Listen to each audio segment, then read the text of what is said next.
ప్రియమైన దేవుడి బిడ్డలారా, నా ఆధ్యాత్మిక కుటుంబ సభ్యులారా, మొదటి భాగము, అదేవిధంగా ఇప్పుడు ఇది రెండవ భాగము. నిష్కలంకమైన మరియ తల్లి రక్తము, నిష్కలంకమైన యేసు ప్రభువు వారి యొక్క రక్తము. అయితే ఈ రెండవ ఆదాము యేసు ప్రభువు వారు మరియ తల్లి ద్వారా, నిష్కలంకమైన వీరి యొక్క రక్త ప్రోక్షణ ద్వారా ఈ ప్రపంచానికి రక్షణ వచ్చింది. ఇవన్నీ కూడా ఈ యొక్క పరమార్థాలు, అర్థాలు, పరమ రహస్యాలు పరిశుద్ధాత్మ దేవుడే మనకి పరిచయం చేస్తున్నాడు ఈ రోజు గొప్ప పలుకుల ద్వారా. కాబట్టి ఈ వీడియో చివరి వరకు దయచేసి స్కిప్ చేయకుండా వీక్షించమని మిమ్మల్ని అందరినీ ప్రేమతో మరొక్కసారి ఈ రెండవ భాగానికి ఆహ్వానిస్తూ ఉన్నాను. అదేవిధంగా మరొక్కసారి వీక్షిస్తున్న మీ అందరికీ కూడా యేసు ప్రభువు వారి యొక్క దివ్యమైన దేహము, దివ్యమైన రక్త మహోత్సవ పండుగ శుభాకాంక్షలు. అయితే పరిశుద్ధమైన వాక్యాలు మనం ధ్యానించుకోబోయే ముందండి, నాకు వాక్యం తెలుసు కదా అనే ఆలోచనతో మనము వాక్యం చదవద్దు. వాక్యంలో నేను ఏదో కొత్తది నేర్చుకోబోతున్నాను, ఈరోజు పరిశుద్ధాత్మ దేవుడు నాకేదో పరమ రహస్యాన్ని ప్రకటించబోతున్నాడు అనే ఒక ప్రయాసతో మనము చదవగలగాలి, పఠించగలగాలి. ఓకేనా? ఎస్. ఆది కాండము 3వ అధ్యాయము 15వ వచనం ఒకసారి ధ్యానించుదాం ఈ సమయంలో. ఇక్కడ సందర్భం, దేవుడు పాముని శపిస్తూ ఉన్నాడు. దాని తర్వాత పాముతో కూడా ఇలా మాట్లాడుతూ ఉన్నాడు. 15వ వచనం, నీకు అనగా పాము, నీకు స్త్రీకి నీ సంతతికి ఆమె సంతతికి మధ్య తీరని వైరము కలుగును. ఆమె సంతతి వారు, ఆమె అనగా ఇక్కడ మరియ తల్లి, ఆమె సంతతి వారు నీ తల చితక్కొట్టుదురు. ఆమె హల్లెలూయా. యేసు ప్రభువు వారా కాదా చితక్కొట్టింది ఆ యొక్క సాతాను తలని? ఈ ప్రపంచంలో ఉన్న పాప విమోచన కలిగించింది యేసు ప్రభువు వారే కదా. సాతాన్ని దాని యొక్క క్రియలను లయపరిచింది యేసు ప్రభువు వారే కదా. దాని బంధకాల నుంచి మనల్ని విమోచించింది మన యేసు ప్రభువు వారే కదా. దాని యొక్క సంఖ్యల నుండి మనల్ని విడిపించింది యేసు ప్రభువు వారే కదా. అందుకే ఆమె సంతతి ఎవరు అంటే యేసు ప్రభువు వారు. అదేవిధంగా ఇప్పుడు మనమందరం కూడా అమ్మ మరియ తల్లి సంతతే. అది కూడా చూద్దాం ఎక్కడుందో వాక్యము. నీకు స్త్రీకి నీ సంతతికి ఆమె సంతతికి మధ్య తీరని వైరము కలుగును. ఆమె సంతతి వారు ఒక్కరు అని చెప్పట్లేదు ఇక్కడ వాక్యం. యేసు ప్రభువు వారు ఒక్కసారి మనకి ఈ లోకం మీద అధికారం ఇచ్చాడు కాబట్టి ఆ దేవాతి దేవుడైన యేసు ప్రభువు వారి లాగే మనం పరిశుద్ధమైన జీవితాన్ని జీవిస్తే, యేసు ప్రభువు వారిని అనుసరిస్తే మనకి కూడా సాతాను తల చితక్కొట్టే అధికారం ఉందని దేవాతి దేవుడు ఇక్కడ చెప్తూ ఉన్నాడు. కాబట్టి ఆమె సంతతి అనగా మనం అందరం కూడా మరియ తల్లి సంతతి వారమే అనే ఒక విషయం మనం గుర్తుపెట్టుకోవాలి. ఇది ఎక్కడైనా ఉందా అని అంటే కనుక దర్శన గ్రంథానికి రండి. దర్శన గ్రంథం 12వ అధ్యాయము. దర్శన గ్రంథం 12వ అధ్యాయం మొత్తము స్త్రీ సర్పము గురించే ఉంది. అక్కడ చూడండి, స్త్రీ సర్పము వారిద్దరి మధ్యలో ఉన్న ఘర్షణ గురించే. ఇక్కడ కూడా స్త్రీకి అదేవిధంగా ఆ యొక్క సర్పానికి మధ్యలో వైరము కలుగుతుందని ఉంది. వారి యొక్క సంతతికి వీరి యొక్క సంతతికి మధ్యలో అని అర్థం. వారి సంతతి అంటే పాముకు కూడా సంతతి ఉంది కదా, సాతాను, లూసిఫర్ సైన్యము. అమ్మ మరియ తల్లికి కూడా సైన్యం ఉంది కదా, మనమందరము. అదేవిధంగా దేవదూతలు, ఆ దేవాతి దేవుడు ఇచ్చిన ప్రతి ఒక్కరం కూడా. అందుకే దర్శన గ్రంథం 12వ అధ్యాయంలో స్త్రీ సర్పం గురించి చెప్పబడింది. దర్శన గ్రంథం 12వ అధ్యాయము 17వ వచనంలో, సర్పమునకు ఆ స్త్రీపై కోపము అధికమయ్యెను, అందుచే ఆ సర్పము మిగిలియున్న ఆమె సంతతితో యుద్ధమునకు సిద్ధమయ్యను. ఇక్కడ మనం కరెక్ట్గా ఆలోచిస్తే సందర్భం ఏంటి? దర్శన గ్రంథం 12వ అధ్యాయం అంటే అక్కడ సర్పము ఆమె మరియ తల్లి నిండు చూలాలుగా ఉన్నప్పుడు, యేసు ప్రభువు వారు పుట్టక ముందే పుట్టిన ఎమ్మటే ఎప్పుడు తినేద్దామా అని పొంజుకొని చూస్తూ ఉంది. ఇదిగో గర్జించు సింహము వలె ఎప్పుడు మింగుదామా అని చూస్తూ ఉన్నాడు సాతానుగాడు యేసు ప్రభువు వారిని పుట్టకుండా చేయడానికి. అందుకే మరియ తల్లిని ఆ దేవాతి దేవుడు కాపాడుకున్నాడు. 12వ అధ్యాయము 4వ వచనంలో చూడండి, ఆ గర్భవతి ఎదుట ఆ సర్పము నిలిచెను, ఆ చూలాలు ప్రసవింపగనే శిశును మృంగ ఆ సర్పము చూచుచుండెను. అంతటా సమస్త జాతులను తన ఇనుప దండముతో పరిపాలింపగల కుమారుని ఆమె ప్రసవించెను. కానీ ఆ బిడ్డ ఆమె చేతుల నుండి లాగివేయబడి దేవుడి వద్దకు, ఆయన సింహాసనం వద్దకు తీసుకొని పోబడింది. దేవాతి దేవుడు నియమించుకున్నాడు కాబట్టి యేసు ప్రభువు వారు అమ్మ మరియ తల్లి దగ్గర లేరు.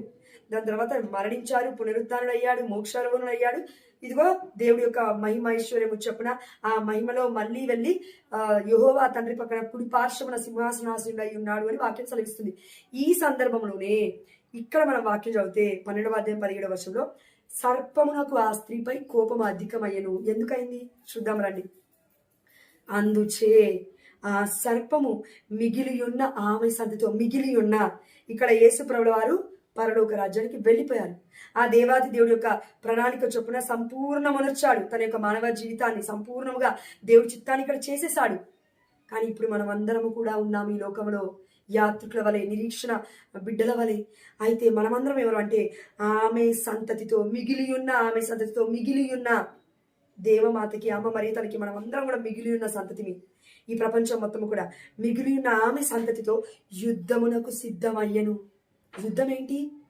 ఇదిగో గర్జించు సింహం వల్ల ఎవరిని మృంగుదునా అని చర్చికి వెళ్ళనివ్వడు, లేదంటే దివ్యమైన సప్రసాదం తీసుకొనివ్వడు. రోజు తీసుకుంటే మనం ఎక్కడ పునీతమైన జీవితాన్ని జీవిస్తామో, పరిశుద్ధమైన జీవితాన్ని గడిస్తామో అని వద్దు. దివ్య సప్రసాదము, అసలు దివ్య సప్రసాదంలో దేవుడే లేడు అని మాట్లాడుతూ ఉంటాడు. అది మనం విని దేవుడి యొక్క దేవాలయానికి వెళ్ళము, అసలు వాక్యం కూడా చదవము, పరిశుద్ధమైన గ్రంథం కూడా పఠించము, ప్రార్థన కూడా చెయ్యము. జీవితాలు అస్తవ్యస్తము, కుటుంబం ఇంకెక్కడెక్కడికో వెళ్తూ ఉంటుంది, భర్త ఇటు, భార్య ఇటు, పిల్లలు ఇంకెటేటో. ఈ యొక్క 2025 నిరీక్షణ యాత్రికులని మన చనిపోయిన పోప్ ఫ్రాన్సిస్ గారు పెట్టారు ఈ యొక్క 2025ని జూబ్లీ ఇయర్గా. కానీ 4 ప్రదేశాల నుంచి, 4 దిక్కుల నుంచి మనం ఒక్క దగ్గరకు రావాలి. కానీ ఇప్పుడు ఒకే కుటుంబం 4 దిక్కులు వెళ్ళిపోతూ ఉన్నారు. ప్రియమైన దేవుడి బిడ్డలారా, ఇది సాతాను పని. కాబట్టి అమ్మ మరియ తల్లి మీద ఉన్న కోపము ఆ దేవాది దేవుడి యొక్క ప్రణాళిక నెరవేర్చింది అని, ఆ దేవాది దేవుడి యొక్క దైవ పుత్రుని కనింది అని, ఇదిగో అంత శక్తితో, అంత పవిత్రంగా, పరిశుద్ధురాలుగా జీవించింది. అసలు సాతానికి చోటే ఇవ్వలేదు, నన్ను గెలవనివ్వలేదు. నా అవిధేయత ద్వారా నేను పరలోక రాజ్యం నుండి కింద పడ్డాను, లూసిఫర్ ఆలోచనలు. కానీ తన విధేయత ద్వారా దేవుణ్ణే గెలుచుకుంది. ఆ దేవాది దేవుడికే ముద్దు బిడ్డ అయిపోయింది మరియా అని అమ్మ మరియ తల్లి గురించి బాధపడిపోతూ ఉన్నాడు సాతానుగాడు. అందుకే అమ్మ మరియ తల్లి అంటే చాలా కోపం సాతానికి.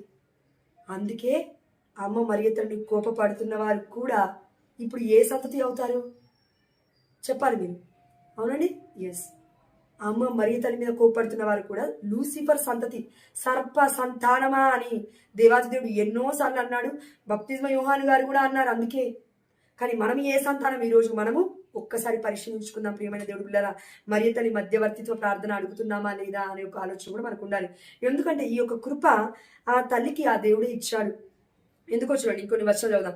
కానీ వారు దేవుని ఆజ్ఞలకు విధేయులు, యేసుకు సాక్షులుగా నిలిచిన వారు ఎవరు కాపాడబడతారు?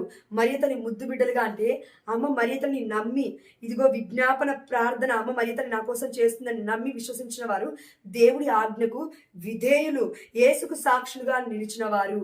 దేవుడి ఆజ్ఞకు విధేయులు అంటే అండి, ఆజ్ఞ అనగా ఏంటి? దేవుడి నోటి మాట ఏదైతే వెలువడిందో ఇది చెయ్యండి అని చెప్పడమే దేవుడి ఇచ్చిన ఆజ్ఞ, దేవుడిచ్చిన మాట. మనం అది చెయ్యాలి.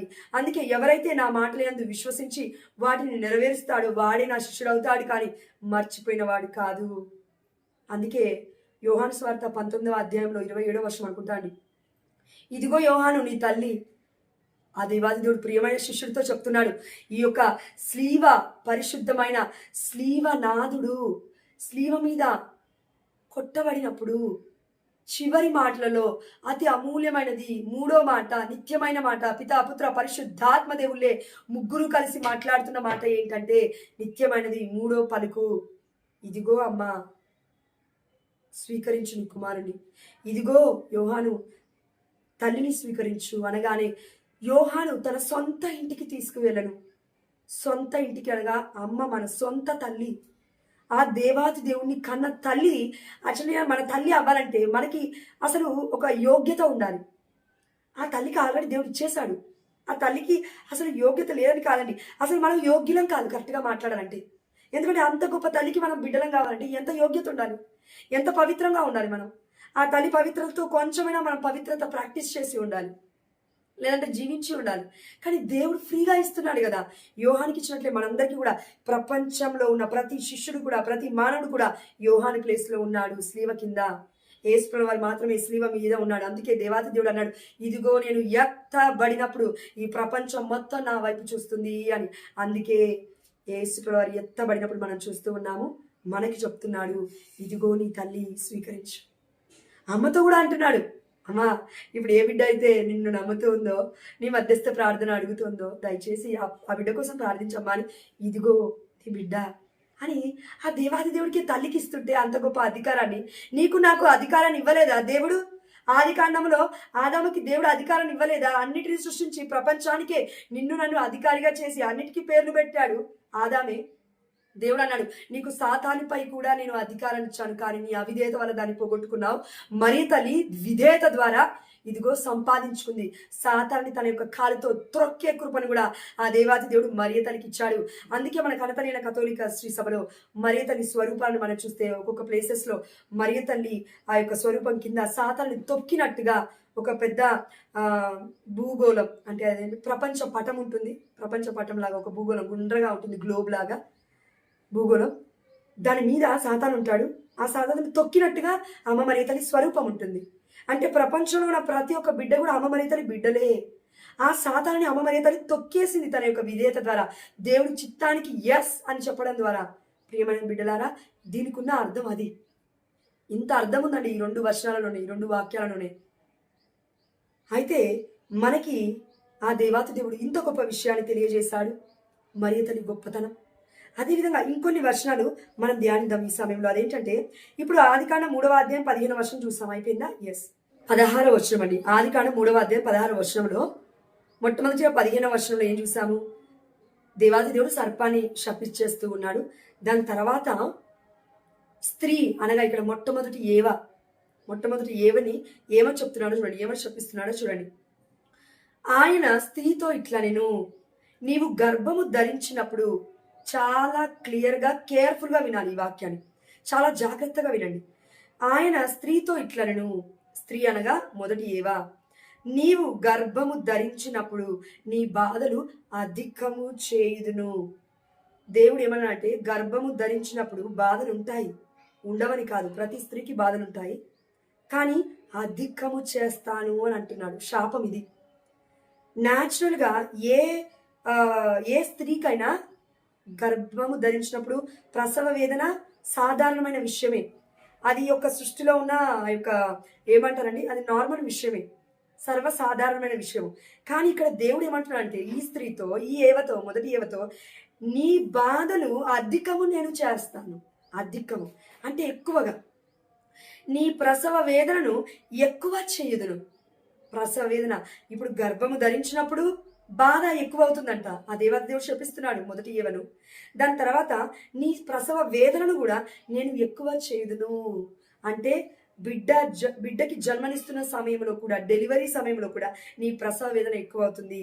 ఆయనను నీ భర్త ఎడ నీకు కోరిక కలుగును, అతడు నీ మీద పెత్తనము చేయును. ఇది గుర్తుపెట్టుకోండి, అతడు నీ మీద పెత్తనము చేయును. అంటే అతను ఏం చెప్తే నువ్వు అదే చేయాలి. అంటే కరెక్ట్గా మాట్లాడాలంటే ఇక్కడ భర్తకి కూడా భార్యని దేవుడు బానిసలాగే పెట్టేశాడని చెప్పొచ్చు. పెత్తనం అంటే అదే అండి అర్థం. ఇప్పుడు యూదుల ఆచారం ప్రకారం ఆ సమయంలో భర్త మాట్లాడేటప్పుడు భార్య మధ్యలోకి రావద్దు. భార్యను నిండుగా వస్త్రాన్ని ధరించుకొని ఇంట్లో కూర్చుంటారు, భర్తలు మాత్రం బయటకు వచ్చి మాట్లాడతారు. అలా ఉండేది యూదుల ఆచారం, అంత మహాభయంకరమైనది ఆ సమయంలో. కానీ ఇక్కడ కూడా ఆ దేవాదేవుడు మళ్ళొకసారి చెప్తున్నాడు, నీ భర్త నీ మీద పెత్తనం చేస్తాడు. ఇది కూడా శాపమే ఏవకి. అయితే ఈ ఏవ ఎవరో చూద్దామా మళ్ళీ ఇంకొక వర్షం ధ్యానించి. ఇదే ఆదికాండం 3వ అధ్యాయము 20వ వచనము చూడండి. జీవులందరికీ తల్లి కావున నరుడు తన భార్యకు ఏవా అను పేరు పెట్టెను. నరుడు అంటే ఆదాము, మొట్టమొదటి ఆదాము తన భార్యకి ఏమని పేరు పెడుతున్నా అంటే ఏవా. ఎందుకు? ఏవా అనగా అర్థము జీవులందరికీ తల్లి. జీవులందరూ ఎవరు? ఇప్పుడు ఆదాము ఏవ యొక్క ఆ యొక్క చేసిన, ఈ లోకానికి తెచ్చిన పాపము, శాపము మనందరం మోస్తున్నాం కదా ఇప్పటి వరకు. కానీ దేవాతి దేవుడి యొక్క రక్షణ మార్గము ద్వారా, రక్షణ రక్త ప్రోక్షణ ద్వారా, అమ్మ మరియ తల్లి మధ్యవర్తిత్వం ద్వారా మనకి ఆ యొక్క విడుదల జరిగింది. కానీ అప్పటి వరకు కూడా జీవులందరికీ తల్లి ఎవరు అనంటే, ఇదిగో ఈ ఏవగారు, మొదటి ఏవమ్మ గారు, మొదటి ఆదాము గారు, జీవులందరికీ తండ్రి మొదటి ఆదాము. మనం షాక్ అవ్వాల్సిన విషయం కాదండి ఇది, ఇక్కడ వాక్యం సెలవిస్తుంది క్లియర్గా. మరి పాపాత్ములందరికీ తల్లి ఎవరు? పాపాత్ములందరికీ తల్లి ఎవరు? ఏవమ్మ గారు, మొదటి ఏవమ్మ గారు. ఇప్పుడున్న ఈ పాప జీవితానికి మొత్తము తండ్రి ఎవరు? మొదటి ఆదాము గారు తండ్రి. అందుకే ఆ దేవాతి దేవుడు ఈ యొక్క వీరికిచ్చిన ఈ యొక్క ఏమంటారు, ఈ యొక్క రైట్ని, ఈ యొక్క అధికారాన్ని అబ్రహాం తరం దగ్గరికి రాగానే తీసేస్తూ ఉన్నాడు. ఏమైంది అక్కడ? అబ్రహాం దగ్గరికి వచ్చి దేవుడు అంటున్నాడు, ఇదిగో నీవు విశ్వాసులందరికీ తండ్రివి. అవిశ్వాసులకి తండ్రులు వేరే ఉన్నారు. ఎవడు? దుష్టుడు, దుర్మార్గుడు, దొంగవాడు, మోసగాడు. ఇదిగో లూసిఫర్, ఆ యొక్క సైన్యము, త్రొక్కి వేయబడిన వాడి సైన్యము. ఆమె హల్లెలూయా.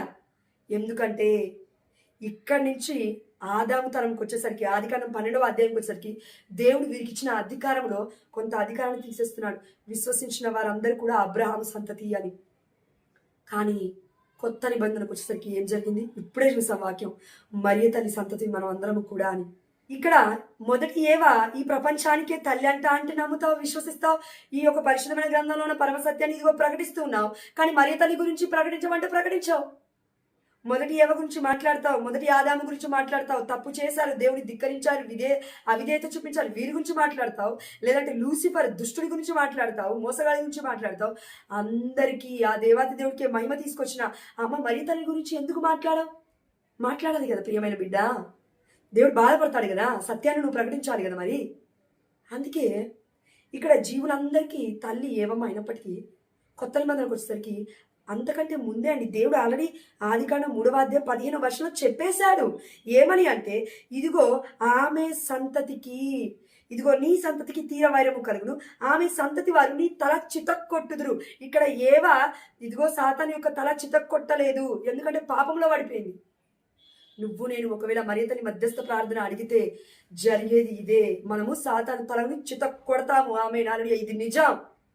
అందుకే సాతాను గాడి యొక్క దృష్టి మొత్తం అమ్మ మరియతల్లి పైన, అమ్మ మరియతల్లికి మధ్యవర్తిత్వ ప్రార్థన చేస్తున్న బిడ్డల పైన, అదేవిధంగా ఆ దేవాది దేవుణ్ణి అమ్మ మరియతల్లి ప్రార్థన ద్వారా అడుగుతున్న ఆ యొక్క బిడ్డల పైన, ఆ కుమారుల పైన, ఈ ప్రపంచం పైన వాడి యొక్క కోపము, ఆ యొక్క మరియతల్లి సంతానం పైన వాడి యొక్క తీరని వైరం ఇప్పటి వరకు చెలరేగుతూనే ఉందండి. అందుకే దేవుడు చెప్తూ ఉన్నాడు ఇక్కడ. అదేవిధంగా అండి, మరి ఈ స్త్రీ మొదటి ఏవకి ఏం జరిగిందంట?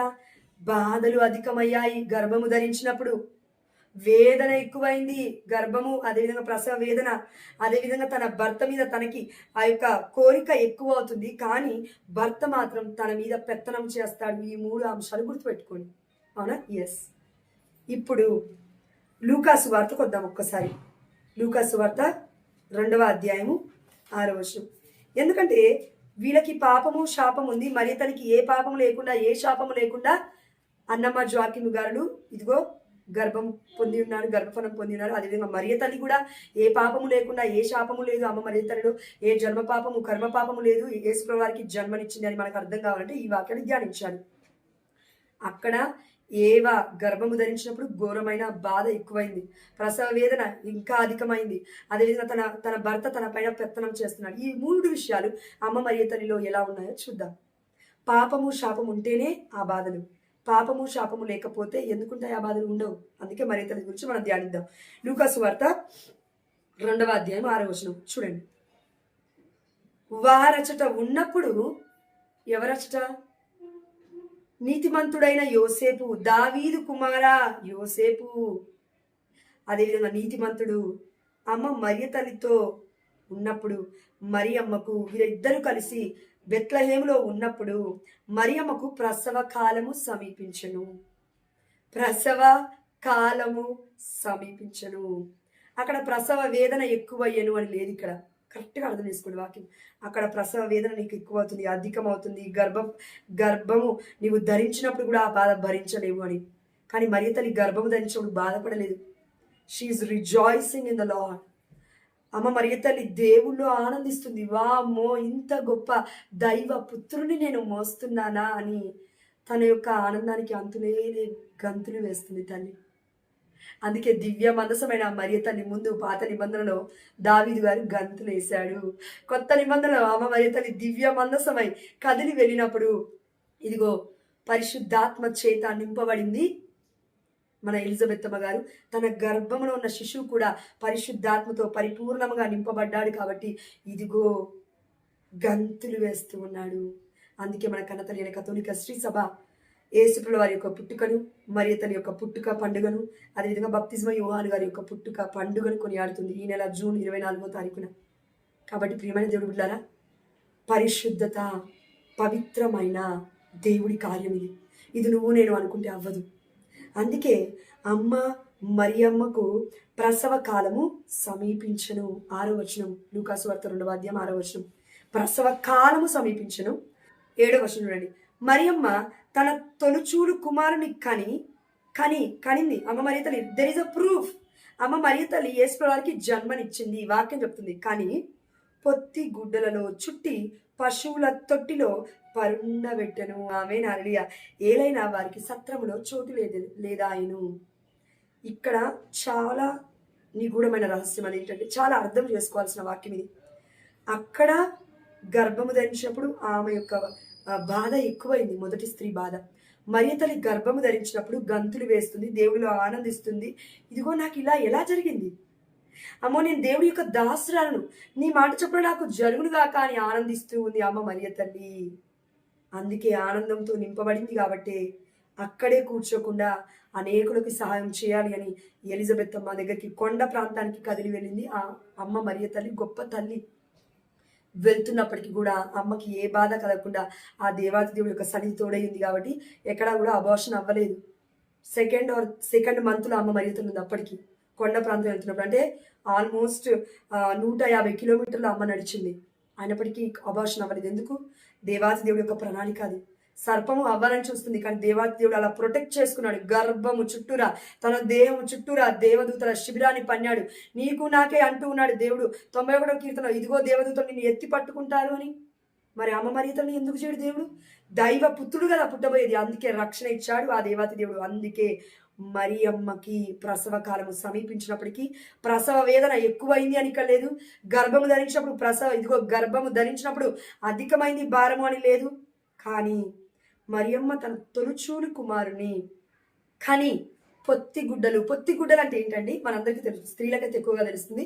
అదేవిధంగా ఒకవేళ భార్య ఉందనుకోండి, మీకు పిల్లలు ఉన్నారనుకోండి, ఒక భర్తగా మీకు, తండ్రిగా మీకు కూడా అర్థమవుతుంది. అదేంటంటే పొత్తి గుడ్డలలో చుట్టి పశువుల తొట్టిలో పరుండబెట్టను. పొత్తి గుడ్డలు అనగా ఇక్కడ అమ్మ మరియ తల్లి యూజ్ చేసిన క్లాత్స్, అమ్మ మరియ తల్లి ఉపయోగించిన వస్త్రాలు. ఆ దేవాతి దేవుని చుట్టి పెట్టాలంటే పవిత్రమైన వస్త్రమే కావాలి. అమ్మ మరియ తల్లి వేసుకున్న వస్త్రాలు కూడా పవిత్రమైనవి. ఎందుకు? అమ్మ మరియ తల్లి పవిత్రమైనది కాబట్టి. దేవుని ఇష్టం వచ్చినట్లుగా ఇక్కడ పడితే అక్కడ పెట్టలేదండి. పుట్టింది పశువుల పాకలో అయినా, పుట్టింది ఆ పరలోకనాథుడు ప్రేమించిన ముద్దు బిడ్డ గర్భము నుండి. ఆ గర్భము నుండి పుట్టాడు. అదేవిధంగా తన స్తనాల నుండి పాలు తాగాడు. అదేవిధంగా ఆ తల్లి ఒడిలో ఆడుకున్నాడు. అదేవిధంగా ఆ తల్లి శరీర భాగములతో కూడా ఆడుకున్నాడు. కుమారుడు ఎలా ఉంటాడు, కూతురు ఎలా ఉంటుందమ్మా, పుట్టిన పసి బిడ్డ ఎలా ఉంటాడమ్మా నీకు చెప్పమ్మా ఒక్కసారి. అమ్మ ఒక తల్లిగా నువ్వు ఉంటే, ఒక తండ్రిగా నువ్వు ఉంటే, నీ బిడ్డలు అంటే నీ యొక్క పిల్లలు, నీ యొక్క తల్లిదండ్రులు పుట్టిన పిల్లలు చిన్నప్పుడు పసి కందులుగా ఉన్నప్పుడు ఎలా ఉంటారు తల్లి దగ్గర? ఇది చాలా చాలా చాలా ప్రేమ అండి. ఇది ఒక చాలా అద్భుతమైన అనుభూతి. How can I explain? నాకు ఇంకా ఎక్స్పీరియన్స్ లేదు, కానీ పరిశుద్ధాత్మ దేవుడి కృప వల్ల అది నేను అనుభవించగలుగుతున్నాను. అంటే నాకు ఇంకా పిల్లలు లేరు, అయినప్పటికీ దేవుడు ఆ భాగ్యాన్ని ఇచ్చాడు, ఇంత గొప్ప వాక్యాన్ని చెప్పే భాగ్యాన్ని. Lord I thank you. కాబట్టి అమ్మ మరియ తల్లి స్తనాలు, తన యొక్క శరీరము, తన యొక్క బట్టలు, తన యొక్క దేహము, తన యొక్క ప్రతి అణువణువు కూడా ఆ దేవాతి దేవుడు పవిత్రపరుచుకున్నాడు. అందుకే ఆ దేవాతి దేవుని మోసి పట్టుకొని ఆ తల్లి పాలిస్తూ లాలిస్తూ పాట పాడుతూ ఆ దేవాతి దేవుడి యొక్క రక్షణ ప్రణాళిక కృప చొప్పున ఆ తల్లి దేవుడి చిత్తానికి లోబడి పెంచింది. ఇంత గొప్ప ప్రేమ ఉంది ఇక్కడ. ప్రసవ వేదన లేదు, గర్భంలో ఉన్న బాధ లేదు. ఎందుకు? ఎవరైతే పాపము చేస్తారో, ఎవరైతే శాపం చేస్తారో వారికి అధికమైన బాధలు, అధికమైన శ్రమలు, అధికమైన ఇదిగో శాప పాపాలు వెన్నండుతూనే ఉంటాయి. ఇది మనం గుర్తుపెట్టుకోవాలి ప్రియమైన దేవుడు బిడ్డలారా. కాబట్టి అమ్మ మరియ తల్లి ఎంత గొప్పదో అర్థమవుతుందా అండి? ఎస్, ఆ దేవాతి దేవుడు ఇచ్చాడు. కాబట్టి అమ్మ మరియ తల్లి ఇక్కడ ఎవరికి తల్లి అని చెప్పబడుతుంది? మనం చూస్తే వాక్యం లూకాసు వార్త 1వ అధ్యాయము 43వ వచనం కూడా చూడండి. నా ప్రభువు తల్లి నా యొద్దకు వచ్చుటకు నాకు ఎలాగూ ప్రాప్తించును. చూడండి, ఎలిజబెత్ అమ్మకే కాదు, ప్రపంచానికి కూడా యేసుప్రభువు వారు ఎవరు అంటే దేవుడు, నా ప్రభువు, నా దేవుడు, నా యజమానుడు, నా సృష్టికర్త, సమస్తము. ఎందుకంటే సృష్టి పుట్టక ముందు పూర్వమే నేను ఉన్నాను. దేవుడి ఏకైక మహిమ, ఆ దేవాతి దేవుడి దగ్గర నుంచి వచ్చిన ఏకైక మహిమ యేసుప్రభువు వారే అని మనం యోహాను సువార్త 1వ అధ్యాయము 14వ వచనంలో కూడా చూసాము. ఆదిలో వాక్కు ఉండెను, ఆ వాక్కు దేవుని వద్ద ఉండెను, ఆ వాక్కు దేవుడు ఆయను, ఆ వాక్య ఆ దేవుడే మన మధ్యలోకి వచ్చి మనుష్య రూపంగా జీవించెను. దేవుడై ఉన్నాడు, మానవుడై ఉన్నాడు. అయితే 1వ అధ్యాయం 43వ వచనం లూకాసు వార్త, నా ప్రభువు తల్లి నా యొద్దకు వచ్చుటకు నాకు ఎలాగూ ప్రాప్తించము. ప్రభువు తల్లి అనగా దేవుడి తల్లి. ఇప్పుడు దేవుడు అంటే ఎవరు? పితా, పుత్ర, పరిశుద్ధాత్మ, ముగ్గురు ఒక్కరే. ఇదిగో పేరుకు ముగ్గురు అయినప్పటికీ ఒకే స్వభావము, ఒకే వ్యక్తిత్వము, ఒకే రూపము, యేసుప్రభువు వారి యొక్క రూపమే. అదేవిధంగా ఒకే మహిమ, ఒకే తేజస్సు. కాబట్టి దేవుడి తల్లి అంటే మరియ తల్లి మరి ప్రపంచానికి తల్లి అవుతుంది కదా. ఈ ప్రపంచాన్ని దేవుడు సృష్టించినప్పుడు, ఈ ప్రపంచంలో మరియ తల్లిని సృష్టించినప్పుడు, ఆ తల్లికి బాధ్యతనిచ్చినప్పుడు, ఆ తల్లికి మనమందరం కూడా బిడ్డలం అవుతాం కదా. మరి దేవుడికే తల్లి అయితే మనమందరం తల్లి మరియ తల్లికి బిడ్డలం కాదా? అందుకే యేసుప్రభువు వారు కథోలిక శ్రీ సభలో శిరస్సు అయి ఉన్నారు, తల అయి ఉన్నారు. మనమందరము యేసుప్రభువు వారి యొక్క శరీరంలోని భాగస్థులం. Christ is the mystical body of the church. కాబట్టి యేసుప్రభువు వారు శ్రీ సభకు మార్మికమైన దేహము. అయితే మనమందరము కూడా ఈ యొక్క శరీరంలోని భాగస్థులమైనప్పుడు ఈ శిరస్సుకి జన్మనిచ్చిన తల్లి ఈ యొక్క శరీర భాగాలకు కూడా ఆధ్యాత్మికంగా జన్మనివ్వదా? ఇస్తుంది కదా. అందుకే రక్త సంబంధం లేకపోయినా యేసుప్రభువు అంటున్నారు, దేవుడి చిత్తం ఎవరైతే చేస్తారో వారే నాకు తల్లి, నాకు తండ్రి, నా సహోదరుడు. అమ్మ మరియ తల్లి ఆల్రెడీ చేసింది. ఇప్పుడు మనమందరం కూడా చేస్తే మరియ తల్లి సంతతితో పాటు యేసుప్రభువు వారి యొక్క సంతతి, ఆ దేవాతి దేవుడి యొక్క సంతతి, పరలోక రాజ్యంలో ఉన్న ఇదిగో పునీతులందరికీ కూడా మనం ఒక గొప్ప స్నేహితులం అవుతామనే విషయాన్ని మనం గుర్తుపెట్టుకోవాలి ప్రియమైన దేవుడి బిడ్డలారా. కాబట్టి ఇప్పటి వరకు మనం ఏం ధ్యానించుకుందాం? ఆది కాండము 3వ అధ్యాయం 16వ వచనంలో, ఇదిగో స్త్రీ నీవు గర్భము ధరించినప్పుడు నీ వేదన అధికమవుతుంది, అదేవిధంగా ప్రసవ వేదన ఇంకా అధికమవుతుంది. 2 విషయాలు అయిపోయాయి. మరియ తల్లి విషయంలో అది జరగలేదు. 3వ విషయము, ఇదిగో నీకు నీ భర్త మీద కోరిక కలుగును. అయితే నీ భర్త నీ మీద పెత్తనము చేస్తాడు. ఇది 3వ విషయం. మరియ తల్లి విషయంలో ఇది జరిగిందా? జరగలేదు. ప్రపంచవ్యాప్తంగా తెలిసింది. మరియ తల్లి విషయంలో ఇది జరగలేదు. బైబిల్ చెప్తుంది. ఎలా? అమ్మ మరియ తల్లికి ఎవరి మీద కోరిక లేదు. ఆ దేవాది దేవుడి యొక్క చిత్తము చేయడమే అమ్మ మరియ తల్లి యొక్క కోరిక. ఏలిన వారి యొక్క ముద్దు బిడ్డగా ఉండడమే తల్లి యొక్క ప్రయాస. పరిశుద్ధాత్మ దేవుడికి ప్రియురాలుగా ఉండడమే అమ్మ చేసుకున్న ధన్యత్వము. యేసుప్రభువు వారికి తల్లిగా ఉండడమే అమ్మ మరియ తల్లి యొక్క ముఖ్యమైన ధ్యేయము. ఇలాంటి తల్లికి ఎవరి మీద కూడా కోరిక లేదు. అందుకే ఆ దేవాది దేవుడే ఇదిగో అమ్మ మరియ తల్లికి సెక్యూరిటీగా ఉండడానికి నీతిమంతుడైన దావీదు కుమారుడైన యేసయ్య అని మనం వింటున్నాం. అవునా? ఎస్, అదే దావీదు వంశంలో ఉన్న దావీదు కుమారుడైన యోసేపు అనబడుతున్న నీతిమంతుడు అమ్మ మరియ తల్లికి భర్త అయ్యాడు. ఎక్కడుంది వాక్యం? ఇదిగో మత్తయి సువార్త 1వ అధ్యాయము 20వ వచనం రండి. యోసేపు ఇట్లు తలంచుచుండగా ప్రభుదూత కలలో కనిపించి, దూత కనిపించింది. దేవాది దేవుడు చెప్తున్నాడు ఈ మాట. అయితే దావీదు కుమారుడవగు యోసేపు, ఎంత ధన్యత్వం అండి. యోసేపు గారు ధన్యుడు. ఎందుకంటే దావీదు వంశము నుండి ఒక కుమారుడు వస్తాడు అని ప్రవచనాలు ఉన్నాయి. ఆ కుమారుడు సొలొమోను అని కాదండి అర్థం. ఇక్కడ సొలొమోను రక్త సంబంధం, కానీ ఆధ్యాత్మికమైన సంబంధం. అంటే ఆ యొక్క వంశం నుంచి వచ్చింది ఎవరు? రాజులకి రాజు అంటే యేసుప్రభువు వారు. అయితే యేసుప్రభువు వారికి తండ్రి ఎవరు ఈ లోకంలో అంటే యోసేపు గారు. ఈ యోసేపు గారికి కూడా దేవుడు ఒక టైటిల్ ఇచ్చాడు, ఒక గొప్ప ఆ యొక్క ఐడెంటిఫికేషన్ ఇచ్చాడు, ఒక గొప్ప ఏమంటారండి ఆ యొక్క గుర్తింపునిచ్చాడు. అదేంటి అంటే ఇదిగో దావీదు కుమారుడు యోసేపు. దావీదు కుమారుడు యోసేపు పట్ల మరియ తల్లికి కోరిక లేదు. దేవాతి దేవుడు ఆ యొక్క యోసేపు గారిని ఎన్నుకొని మరియ తల్లికి కేవలం సెక్యూరిటీగా ఉంచాడు. అదేవిధంగా ఒక బాధ్యత కలిగిన భర్తని మాత్రమే ఇచ్చాడు. కానీ ఈ లోకం ఆలోచిస్తున్నట్లుగా భర్త అంటే భరించేవాడే కానీ బాధించేవాడు కాదు, మోహించేవాడు కాదు. ఇష్టం వచ్చినట్లుగా భార్యకి ఇష్టం లేకుండా తన శరీరం పైన చెయ్యి వేసేవాడు కాదు. నీతిమంతుడు అంటే చాలా అర్థాలు ఉన్నాయి. కాబట్టి ప్రియమైన దేవుడు బిడ్డలారా, ఎంత గొప్పవారో మన పునీత యోసేపు గారు మనకి ఇప్పుడు అర్థమవుతుందండి. అందుకే మరియ తల్లికి ఎవరి మీద కోరిక లేదు. అదేవిధంగా అక్కడ మొదటి ఆదాము మొదటి ఏవ మీద పెత్తనం చేశాడు అని దేవుడు చెప్తున్నాడు, చేస్తాడు అని. కానీ ఇక్కడ రెండవ అమ్మ మరియ తల్లి ఏవ మీద యోసేపు గారికి ఎలాంటి పెత్తనం లేదు. ఎందుకు? యోసేపు గారు ఏం చెప్తే అది అమ్మ మరియ తల్లి చేసిందా, దేవుడు చెప్తే చేస్తున్నారా ఇద్దరు? ఇదిగో ప్రభు దూత కలలో కనిపించింది, యోసేపు వెళ్ళు అనగానే వెళ్తూ ఉన్నాడు. యోసేపు తల్లిని బిడ్డని తీసుకుని వెళ్తూనే ఉన్నాడు, మళ్ళీ రానగానే వస్తూనే ఉన్నాడు. మరియ తల్లికి యోసేపుల గారికి చాలా డిస్కషన్ అనేది అసలు ఇక్కడ ఎక్కడా కూడా లేదు పరిశుద్ధమైన గ్రంథంలో. కానీ మరియ తల్లి తన మనసులో అన్ని పదిలపరుచుకొని ధ్యానిస్తూ ఉంది అని ఉంది. ఎక్కడుంది? లూకాసు వార్త 2వ అధ్యాయం 19వ వచనము. మరియమ్మ అంతయు తన మనసున పదిలము చేసుకొని మరణము చేసుకొని చుండెను. ఇదే లూకాసు వార్త 2వ అధ్యాయము 51వ వచనం చూడండి. అంతటా యేసు వారితో నజరేతులకు తిరిగి వచ్చి తల్లిదండ్రులకు విధేయుడై ఉండెను. తల్లి మరియమ్మ ఈ విషయములన్నీ మనస్సున పదిలపరుచుకొని ఉండెను. అమ్మ మరియ తల్లి సైలెంట్గా ఉంది చాలా మటుకు. మనం బ్లా బ్లా బ్లా బ్లా అని ఒలుతూనే ఉంటాము భార్యల ఇళ్ళల్లో. భర్తను పట్టించుకోకుండా మన మీద పెత్తనం చేస్తూనే ఉంటారు. వాళ్ళ పెత్తనం వాళ్ళది. ఈ పాపం ఆది నుంచి వచ్చింది. మరియ తల్లికి ఆ పాపం లేదు, ఆ శాపం లేదు, ఏది లేదు. అమ్మ మరియ తల్లి herself she is very holy. తనంతట తానుగానే ఆ దేవాతి దేవుడు ఏర్పరచుకొని ఆ తల్లిని పరిశుద్ధమైన తల్లిగా ఎన్నుకున్నాడు, పరిశుద్ధమైన బిడ్డగా ఏర్పరచుకున్నాడు. ఇదిగో తల్లి గర్భంలో పుట్టక ముందే తల్లిని ఆ దేవాతి దేవుడే ఇదిగో భద్రపరుచుకున్నాడు. ప్రతి పాపము నుండి, ప్రతి శాపము నుండి, అన్నిటి నుండి, ఆ యొక్క పుట్టుకలో ఉన్న శాప పాపముల నుండి, మరణం నుండి, అన్నిటి నుండి. శాపము పాపం లేకపోతే మరణం ఎందుకు వస్తుందండి? ఉండదు కదా.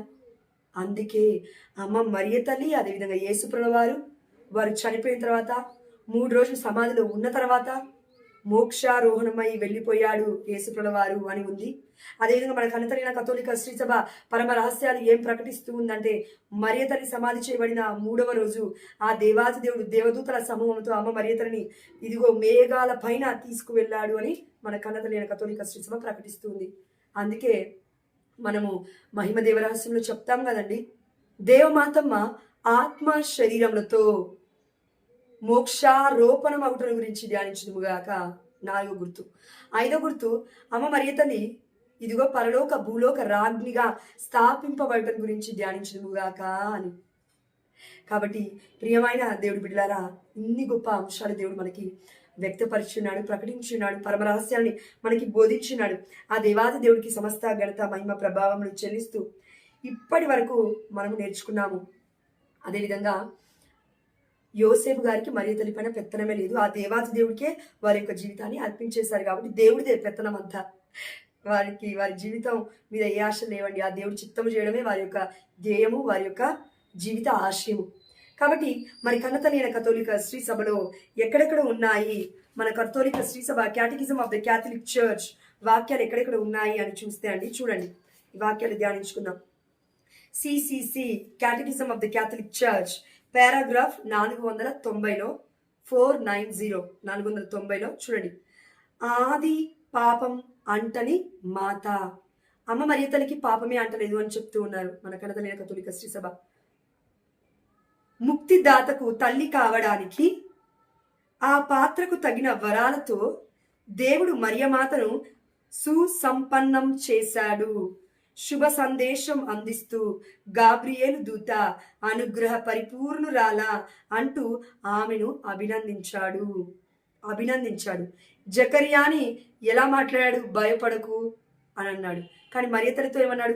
అనుగ్రహ పరిపూర్ణురాలా నీకు శుభము అంటే అభినందిస్తూ ఉన్నాడు, శుభవచనం తీసుకొచ్చి. పైగా దైవ పిలుపుకు పరిపూర్ణ విశ్వాసముతో పూర్తి స్వేచ్ఛతో మరియమ్మ తన అంగీకారాన్ని తెలుపవలసి ఉంది. అందుకు ఆమె పూర్తిగా దైవ వరం వల్ల జన్మించటం అవసరం. చూడండి, అందుకు ఆమె దేవుడి చిత్తం చేయుటకు ఆమె పూర్తిగా దైవ వరం వల్ల జన్మించటం అవసరం.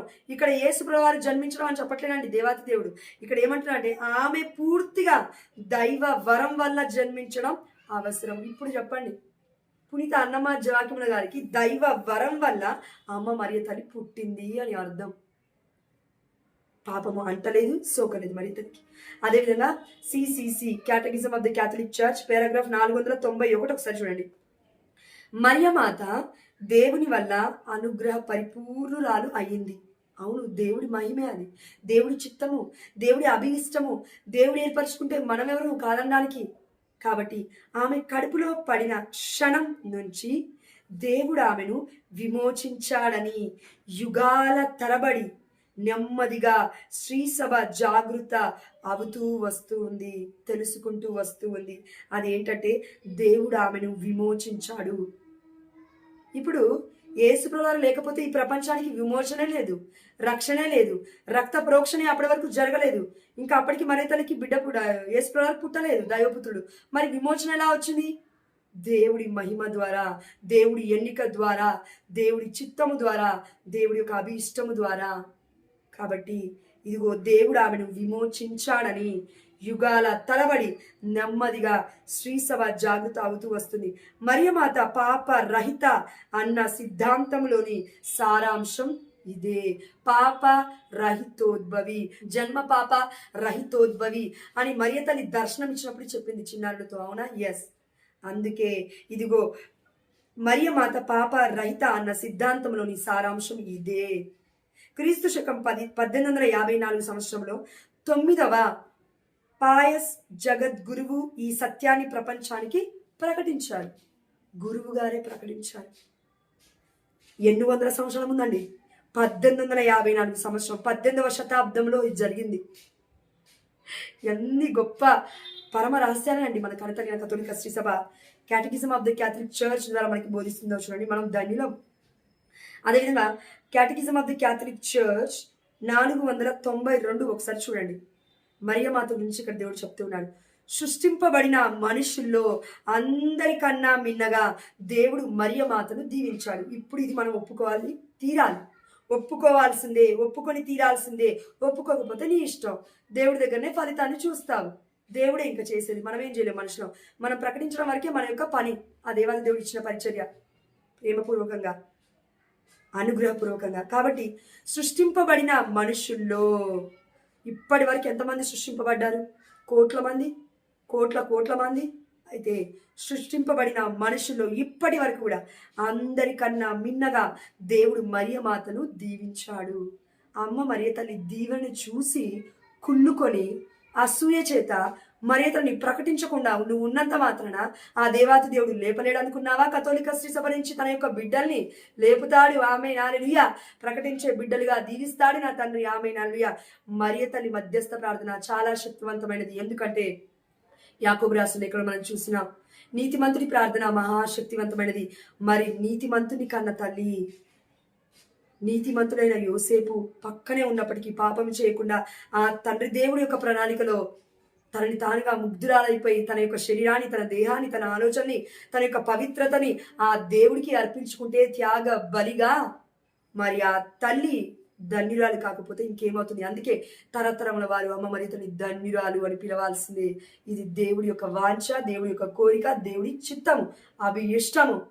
ఇది మనం ఒప్పుకున్నా ఒప్పుకోకపోయినా దేవుడు చేస్తూనే ఉంటాడు తన యొక్క బిడ్డల ద్వారా అనే విషయాన్ని మనం గుర్తుపెట్టుకుంటూ, అదేవిధంగా మరియమాత దివ్యమైన మాతృత్వం గురించి మన కన్నతలైన కథోలిక శ్రీసభ ఏం చెప్తుందో చూద్దాం రండి. Catechism of the Catholic church 495 paragraph. Yesu తల్లి అంటూ సువార్త గ్రంథాలు మరియమ్మను ప్రస్తావించాయి. నా ప్రభు తల్లి అంటూ ఎలిజబెతు యేసు పుట్టక మునిపే పవిత్రాత్మతో ప్రేరేపితురాలై మరియమ్మని ప్రశంసించింది. ఆ మాటకొస్తే పవిత్రాత్మ వల్ల నరునిగా తన గర్భములో పడిన అతను మానవరీత్యా తన కన్న కుమారుడుగా రూపుదిద్దుకున్న అతను ఎవరో కాదు, దేవుని శాశ్వత కుమారుడు. త్రిత్వంలో రెండవ వ్యక్తి తండ్రి, కుమార, పరిశుద్ధాత్మ ముగ్గురులో త్రిత్వంలో రెండో వ్యక్తి ఎవరు? యేసుక్రీస్తు వారు. కాగా మరియమాత నిజముగా దేవుని తల్లి. అందుకే మరియ తల్లికి ఉన్న ఇంకొక పేరు ఏంటంటే థెయోటోకస్. థెయో, THEO, థెయో అనగా దైవత్వం అని అర్థం, దేవుడు అని అర్థం. టోకోస్ అనగా తల్లి. అందుకే దేవుని తల్లి అనే దానికి అర్థం ఇక్కడ థెయోటోకోస్ అని ప్రపంచవ్యాప్తంగా దేవాతి దేవుడు అమ్మ మరియ తల్లిని పిలిచేలాగా చేశాడు. ఇది గ్రీకు ఆర్ హిబ్రూ వర్డ్ అనుకుంటాను, నాకు తెలియదు, నాకు తెలిసి గ్రీకు లాంగ్వేజ్ అనుకుంటాను అని శ్రీసభ విశ్వసిస్తుంది. శ్రీసభ ఎవరు? యేసుప్రభుల వారే. శ్రీసభకి శిరస్సు ఎవరు? యేసుప్రభుల వారు. శ్రీసభకి తల్లి ఎవరు? అమ్మ మరియ తల్లి. Mother Mary is mother of church అని మనము రీసెంట్గా జూన్ నెల 9వ తారీఖున కొనియాడలేదా పండుగను? జూన్ నెల 8వ తారీఖున పవిత్రాత్మ రాకడ కొనియాడలేదా? అందుకే మరియ తల్లి కథోలిక శ్రీసభకి తల్లి. ఎందుకంటే యేసుప్రభువారి యొక్క శరీర భాగస్తులుగా మనం ఉన్నాం. యేసుప్రభువారు మనకు శిరస్సు అయి ఉన్నారు. కథోలిక శ్రీసభ మొత్తం యేసుప్రభువారే అన్నప్పుడు ఈ తల్లి ఈ యొక్క శరీరానికి, ఈ దేహానికి మొత్తానికి రక్తాన్ని పంచి ఇచ్చినప్పుడు మరి శ్రీసభకి అమ్మ మరియ తల్లి తల్లే కదా. అవును, తల్లి. అదే చెప్తూ ఉన్నారు మన కనతలిన కథోలిక శ్రీసభ వారు. అదేవిధంగా 496 పారాగ్రాఫ్ చూడండి. సిసిసి విశ్వాస అంశాలను సూత్రాలుగా రూపొందించడం ప్రారంభించిన నాటి నుంచి కన్య మరియ కడుపులో పవిత్రాత్మ ప్రభావం వల్ల మాత్రమే యేసు పడినాడని శ్రీసభ నమ్ముతూ వస్తూ ఉంది. ఈ సంఘటనలో ఉన్న భౌతికపరమైన అంశాన్ని కూడా శ్రీసభ రూఢిగా చెబుతూ వస్తూ ఉంది. పురుషునితో, ఇది మనం వినాలి, పురుషునితో సంబంధం లేకుండానే పవిత్రాత్మ ప్రభావం వల్ల యేసు మరియ మాత గర్భములో పడ్డాడు. కన్య గర్భం దాల్చడంలో పితృపాదులు మరో విషయాన్ని దర్శించారు. అచ్చముగా మనలాంటి మానవత్వాన్ని పాదుకొని దేవుని కుమారుడు నిజంగా అవతరించాడన్న ధర్మ సూక్ష్మాన్ని వాళ్ళు దర్శించారు. అంతియోకు నగరానికి చెందిన ఇగ్నేషియస్ అనే పునీత ఇగ్నేషియస్ గారు 2వ శతాబ్దంలో ఇది ప్రకటించారంట. అంటే 2వ శతాబ్దం నుండి ఇప్పటి వరకు, ఇన్ని వేల సంవత్సరాల వరకు కూడా మనం ఈ విశ్వాసాన్ని ఎందుకు ప్రకటించట్లేము? ఎందుకు డైజెషన్ చేసుకోలేకపోతున్నాం? అప్పటికి ప్రాటెస్టెంట్ సంఘాలు లేవు, ఈ యొక్క వర్గాలు లేవు. కనతలిన కథోలిక శ్రీసభ ఒకటే ఉంది, క్రీస్తు శ్రీసభ. యేసుప్రభువు వారు ఇష్టముగా మూలరాయిగా ఉండి ఇదిగో పేతురుని ఇదిగో రాయిగా కేఫాగా స్థాపించి ఆ యొక్క రాతిపై క్రీస్తు సంఘాన్ని యేసుప్రభువు వారు నిర్మించారు. ఈ కథోలిక శ్రీసభ అపోస్తలత్వంపై కట్టబడింది అనే పరమ సత్యాన్ని ఇదిగో మనం ఇప్పటికీ కూడా పరిశుద్ధమైన గ్రంథంలో చూసాము. మత్తయి సువార్త 16వ అధ్యాయంలో. మరి 2వ శతాబ్దం నుండి నువ్వు నేను లేమే. మరి వాక్యం చెప్తుంది కదా, దేవాది దేవుడు రివీల్ చేస్తున్నాడు కదా మనకి, మనం ఎందుకు నమ్మొద్దు? నమ్మాలి. అదేవిధంగా CCC catechism of the Catholic church 508 ఒకసారి చూస్తే, దేవుని ఏకైక కుమారుడు యేసుక్రీస్తును మనం నమ్ముతున్నాము. అదేవిధంగా మరియ తల్లి ఆ దేవాతి దేవుడి యొక్క తల్లి అని మనం విశ్వసించాలి అని ఈ యొక్క సంక్షిప్తం అనమాట, ఈ యొక్క వివరణ ఇక్కడ 508 పారాగ్రాఫ్లో. తన కుమారుడికి తల్లి అవడానికి దేవుడు ఏవ సంతులో నుంచి, మొదటి ఏవ సంతులో నుంచి, సంతానంలో నుంచి కన్యా మరియను ఎంపిక చేశాడు. అనుగ్రహ పరిపూర్ణ మరియ విమోచన ఫలాల్లో అత్యుత్తమ ఫలం. అమ్మ మరియ తల్లి దేవుడు ఏర్పరచుకున్న ఫలం. ఇప్పుడు యేసుప్రభువు వారి అమ్మ మరియ తల్లి గర్భం నుండి వచ్చిన గర్భఫలం, అవునా? ఎస్. మరియ తల్లి దేవుడి విమోచించిన అత్యున్నతమైన ఫలాల్లో అత్యుత్తమ ఫలం దేవాదేవుడు ఏర్పరచుకున్నాడు. ఆమె తన తల్లి గర్భములో పడిన క్షణము నుంచే ఆది పాపపు మరక సోకకుండా పూర్తిగా దేవుడు ఆమెని పరిరక్షించాడు. ఇది నేను మళ్ళీ చదువుతాను, వినండి. CCC catechism of the Catholic church 508 paragraph. ఆమె తన తల్లి గర్భములో, ఎవరు ఆమె అనగా మరియ తల్లి. మరియ తల్లి తన తల్లి గర్భములో పడిన క్షణము నుంచే ఆది పాపము మరక సోకకుండా పూర్తిగా దేవుడు ఆమెను పరిరక్షించుకున్నాడు. అంతేకాదు జీవితాంతము వరకు ఎలాంటి వ్యక్తిగత పాపానికి పాల్పడక విశుద్ధ జీవనం సాగించిందామే. దేవుడు ఇక్కడ ఎంత క్లియర్గా చెప్తున్నాడు చూడండి. నేను సాగించాను అని చెప్పట్లేదు దేవుడు, సాగించిందామే అంటే అమ్మ మరియ తల్లికి శోధనలు, వేదనలు, బాధలు అన్నీ ఉన్నాయి, కానీ తట్టుకొని సాతాను త్రొక్కి పాదముల క్రింద ఆ దేవాది దేవుని మహిమపరిచింది ఆ తల్లి అనే విషయాన్ని గుర్తుపెట్టుకోవాలి. నిన్ను నన్ను పాపం చేయమని విడిచిపెడితే, ఒంటరి జీవితాన్ని విడిచిపెడితే, ఒక రూమ్ చాలు మనకి పాపం చేయడానికి, వ్యక్తులు కూడా అవసరం లేదు. అలాంటి ఈ ఘోరమైన ప్రపంచంలో ఉన్న మనము అమ్మ మరియ తల్లి గురించి మాట్లాడడానికి నోరెలా వస్తుంది? అతి పవిత్రమైన తల్లి. పరిశుద్ధిని మొయ్యాలి అంటే, పవిత్రమైన నీరు అందులో ఉండాలి అంటే, పాత్ర అంతకన్నా గొప్ప పరిశుద్ధత ఉండాలి అంటే పరమ పవిత్రమై ఉండాలి. పరమ పవిత్రమైన యేసు ప్రభువుని మోయాలంటే అమ్మ మరియ తల్లి అతి పవిత్రమైన స్త్రీ అయి ఉండాలి, తల్లి అయి ఉండాలి. ఇది సత్యము. అదేవిధంగా 509 పారాగ్రాఫ్లో మరియ నిజంగా దేవుని తల్లి. ఎందుకంటే సాక్షాత్తు దేవుడు నరుడైన దేవుని తండ్రి శాశ్వత కుమారుని తల్లి ఆమె. ఎంత గొప్ప వాక్యం చూడండి.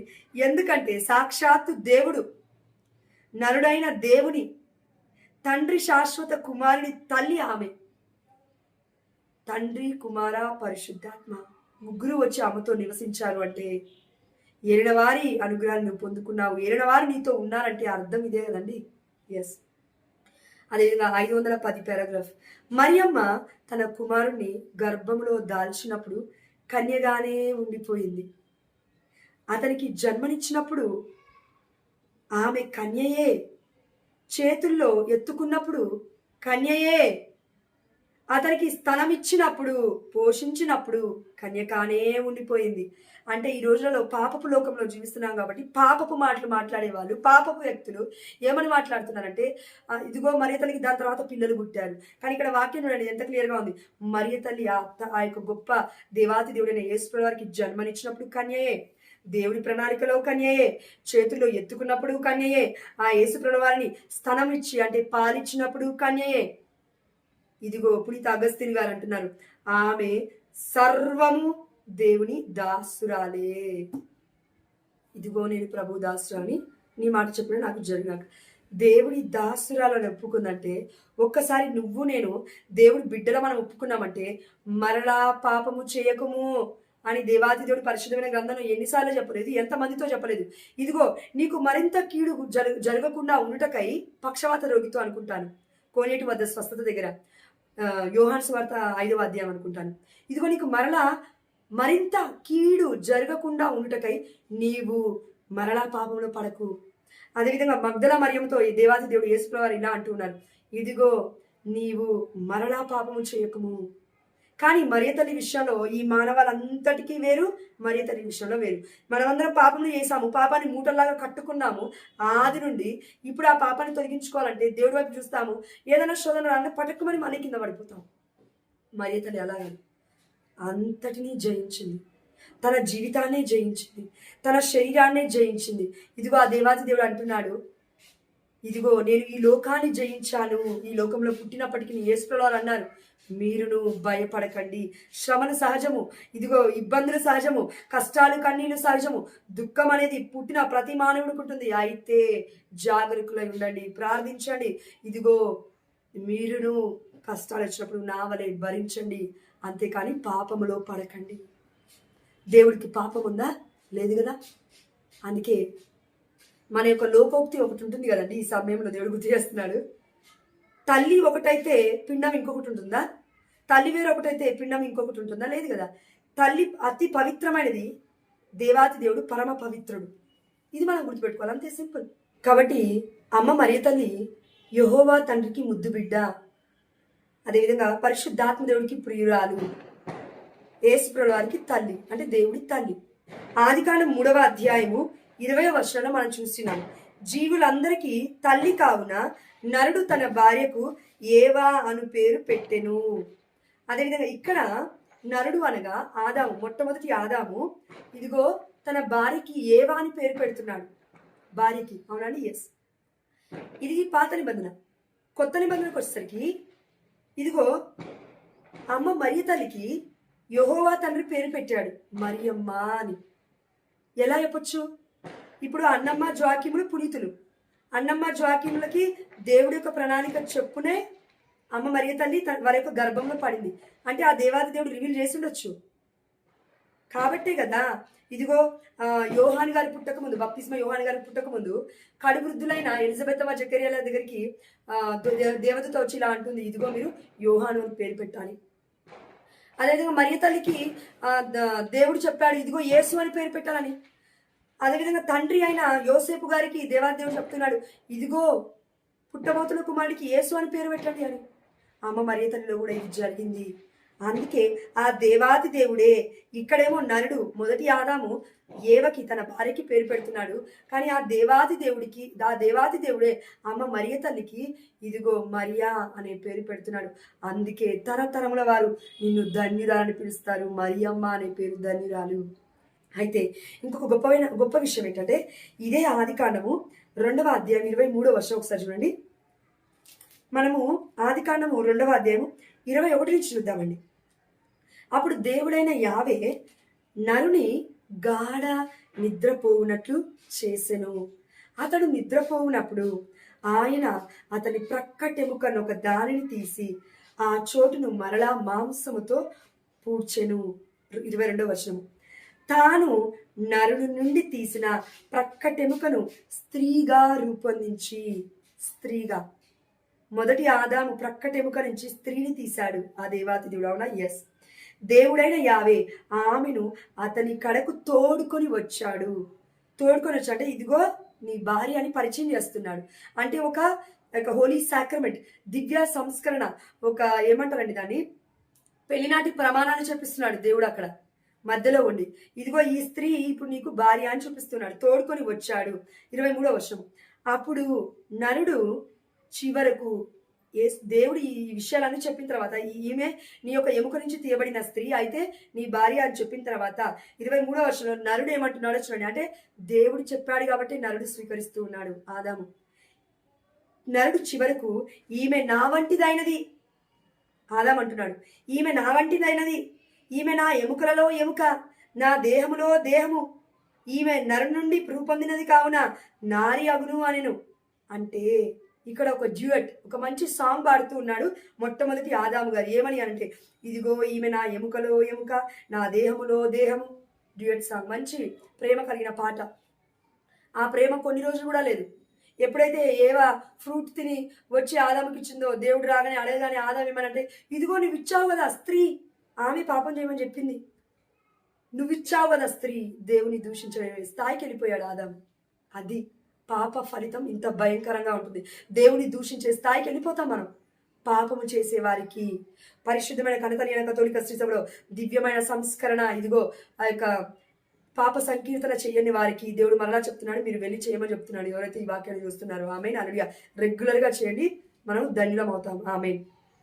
అయితే మరి ఈ అంశాలకి మరియ తల్లికి ఏమైనా సంబంధం ఉందా? చూడండి, మొట్టమొదటి ఆదాము దేవుడు నిద్రపోయేలాగా చేశాడు. ఆ ఆదాము ప్రక్కటెముక నుండి స్త్రీని తీస్తూ ఉన్నాడు. అయితే ఆ స్త్రీని ఆదాము దగ్గరికి తీసుకువెళ్ళి ఇదిగో నీ భార్య అంటున్నాడు. ఇది మొత్తం యాజ్ ఇట్ ఈజ్గా ఎవరి విషయంలో జరిగిందంటే అమ్మ మరియ తల్లి యోసేపు గారిలో జరిగింది. ఎలా జరిగింది? ఇదిగో అమ్మ మరియ తల్లి కోసం ఎంతో మంది వచ్చారంట అప్పట్లో పెళ్లి చేసుకోవడానికి. వచ్చినప్పుడు అక్కడ ఉన్న యాజకులు ఏం చేశారంటే, మన యొక్క దేవాలయంలో గురువులు ఏం చేశారంటే, ఎవరి కర్ర అయితే పుష్పిస్తుందో వారే మరియ తల్లికి భర్త అవ్వాలి అని. దేవుడి కృప చొప్పున ఇది మనం పాత నిబంధనలో ఆల్రెడీ చూసాము. అహరోను కర్ర దివ్య మందసములో ముఖ్యమైనది. అవునా? ఎస్. అదేవిధంగా యోసేపు గారి యొక్క చేతిలో పుష్పించిన లిల్లీ, ఒక చిన్న కర్ర ఉంటుంది, పుష్పించిన కర్రది ఒక పుష్పాలతో. దానికి అర్థం ఏంటి? పుష్పించింది, దేవుడు ఎన్నుకున్నాడు, ఫలవంతంగా మిమ్మల్ని దీవిస్తాను అని అర్థం. అందుకే ఆ దేవాతి దేవుడు ఎన్నుకున్నాడు కాబట్టి యోసేపు గారు మరియ తల్లికి ప్రధానము చేయబడింది. ప్రియమైన దేవుడి బిడ్డలా, ఇక్కడి వరకు ఈ అంశం అర్థమైంది. అవునా? ఎస్. కానీ ఇంకొక వైపు మనం చూద్దాం. ఇప్పుడు ఇక్కడ కరెక్ట్గా ఎగ్జాక్ట్గా భార్య భర్త చూసాం. ఇప్పుడు పాత నిబంధనలో ఆదాము మొదటి ఆదాము, ఏవా ఆదాము భార్య. కానీ కొత్త నిబంధనకు వచ్చేసరికి పునీత జాన్ పాల్ II గారు ఏం చెప్పారంటే, కొత్త నిబంధనలో 2వ ఆదాము యేసుప్రభుల వారు, 2వ ఏవా మరియ తల్లి. ఇక్కడ ఆదాము నుండి ఏవ చేయబడింది దేవాతి దేవుడి యొక్క కృప చొప్పున ఎముక నుంచి.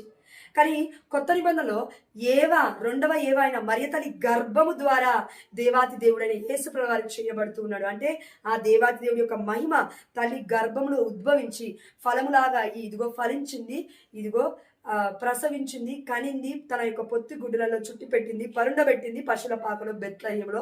అదే మనం కొనియాడుతూ ఉన్నాము, యేసుక్రీస్తు యొక్క పండుగ, పుట్టినరోజు. కాబట్టి మరియ తల్లిని ఎన్నుకుంది దేవుడే.